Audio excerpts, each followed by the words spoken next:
Hello friends, Aswathy seedling ഫാമിൻ്റെ പുതിയൊരു വീഡിയോയിലേക്ക് ഏവർക്കും സ്വാഗതം. ഇന്ന് ഞങ്ങൾ കാണിക്കുന്നത് താമര ട്യൂബർ അളക്കുന്നതും റീപോർട്ട് ചെയ്യുന്നതുമായിട്ടുള്ളൊരു വീഡിയോ ആണ്. എല്ലാവർക്കും ഇഷ്ടപ്പെടുമെന്ന് വിചാരിക്കുന്നു. എനിക്ക് ഇതിനെക്കുറിച്ച് വലിയ ഒരു അറിവൊന്നുമില്ല, എന്നാലും ഞാൻ ചെയ്യുന്ന ഒരു രീതിയാണ് ഞാൻ കാണിക്കുന്നത്. എൻ്റെ കയ്യിൽ ഒരുപാട് താമരയുടെ വെറൈറ്റി ഒന്നുമില്ല, എന്നാലും ഒരു 10-15 വെറൈറ്റി കാണും. കുറച്ച് ആമ്പലിൻ്റെ വെറൈറ്റിയും ഉണ്ട്. അപ്പോൾ താമര ഞാൻ ഇത് റീപോർട്ട് ചെയ്തിട്ട് ഒരു ജനുവരി മാസത്തിലായിരുന്നു ഇതിനെ റീപോർട്ട് ചെയ്തത്. ഇപ്പം മഴയൊക്കെ വന്ന് എല്ലാം ഒരുമാതിരിയായി, അതുകൊണ്ട് റീപോർട്ട് ചെയ്യാമെന്ന് വിചാരിച്ചതാണ്. അപ്പോൾ താമര ട്യൂബർ ഞാൻ ഇങ്ങനെയാണ് ഒന്ന് ഇളക്കിയിടുന്നത്.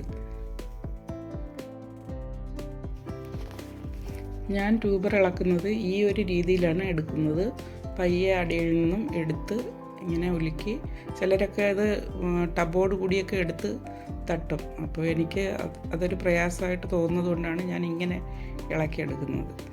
ഒരു ട്യൂബർ പോലും ഒടിയാതെ നമുക്ക് നല്ല ഭംഗിയായിട്ട് ഇളക്കിയെടുക്കാൻ പറ്റും. അപ്പോൾ അതിൽ തന്നെ ഒരുപാട് ട്യൂബറുണ്ട്. അത് കണക്ക് എല്ലാ പോട്ടുകളും നമ്മൾ ഇതണക്ക് ട്യൂബർ ഇളക്കി റീപോർട്ട് ചെയ്തുകൊണ്ടിരിക്കുകയാണ്. ഇതിൽ തന്നെ എനിക്ക് ഒരുപാട് ട്യൂബർ കിട്ടിയിട്ടുണ്ട്. എല്ലാത്തിലും കൂടെ നല്ല ട്യൂബർ ഉണ്ടായിരുന്നു. അപ്പോൾ ഇത് ഞങ്ങളെ നഴ്സറി എന്ന് പറഞ്ഞാൽ ഒരു റോഡ് സൈഡിലായതുകൊണ്ട് താമരയെല്ലാം സെറ്റ് ചെയ്തിരിക്കുന്ന റോഡ് സൈഡിലാണ്. അപ്പോൾ ഈ താമര റീപോർട്ട് ചെയ്തിട്ട് ഫ്ലവർ ആകുമ്പോഴത്തേക്കും, അങ്ങനെയാണ് എനിക്ക് താമര കൂടുതലും സെയിലായി പോകുന്നത്. റീപോർട്ട് ചെയ്തിടുമ്പോഴത്തേക്ക് താമര ടബോട് കൂടി തന്നെ മേടിച്ചുകൊണ്ട് പോകാറുണ്ട് ആൾക്കാർ. അപ്പോൾ ട്യൂബർ തിരക്കിയും ആളുകൾ വരാറുണ്ട്. അപ്പോൾ താമരയ്ക്ക് എനിക്ക് അത്യാവശ്യം സെയിലും ഉണ്ട്.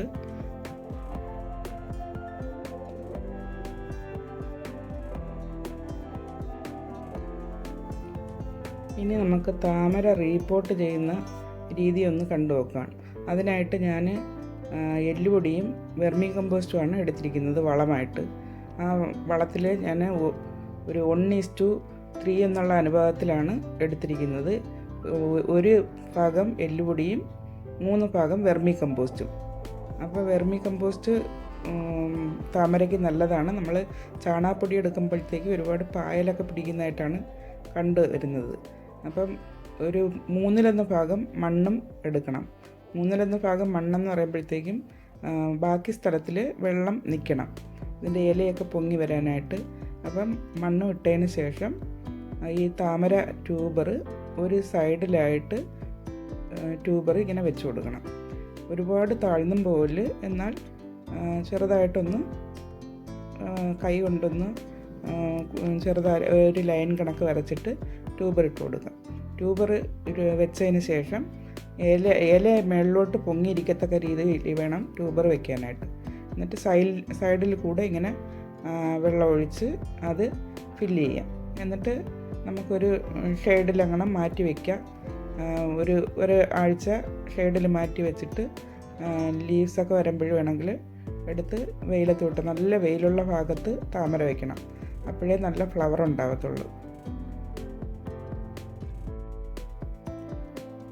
ലീവ്സൊക്കെ വന്നതിന് ശേഷം ഞാനിതിന് ഒരു NPK 19-19 അല്ലെങ്കിൽ DAP ഒരു തുണിയിൽ കിഴികെട്ടി മണ്ണിൽ കുഴിച്ച് വെച്ച് കൊടുക്കും. അപ്പം അത് കുറേശ്ശെയായിട്ട് വലിച്ച് എടുത്തോളും ആവശ്യത്തിന്. ലീവ്സ് വന്നതിന് ശേഷം, റൂട്ട്സൊക്കെ വന്നതിന് ശേഷമേ അങ്ങനെ ചെയ്യാവുള്ളൂ. രാസവളം അങ്ങനെ കൊടുക്കാൻ പാടുള്ളൂ. കാരണം നമ്മൾ ഡയറക്റ്റ് രാസവളം തന്നെ കൊടുത്തു കഴിഞ്ഞാൽ അത് പെട്ടെന്ന് ചീഞ്ഞു പോകാനുള്ള സാധ്യതയുണ്ട്. അപ്പോൾ ഞങ്ങളെ കയ്യിൽ ഇളക്കിയിട്ട കുറച്ച് ട്യൂബറൊക്കെ അവൈലബിളാണ്. ആവശ്യമുള്ളവർ ഡിസ്ക്രിപ്ഷൻ ബോക്സിൽ നമ്പർ കൊടുത്തിട്ടുണ്ട്, കോൺടാക്റ്റ് ചെയ്താൽ മതിയാവും. അപ്പോൾ എല്ലാവർക്കും ഈ വീഡിയോ ഉപകാരപ്രദമായി എന്ന് വിചാരിക്കുന്നു.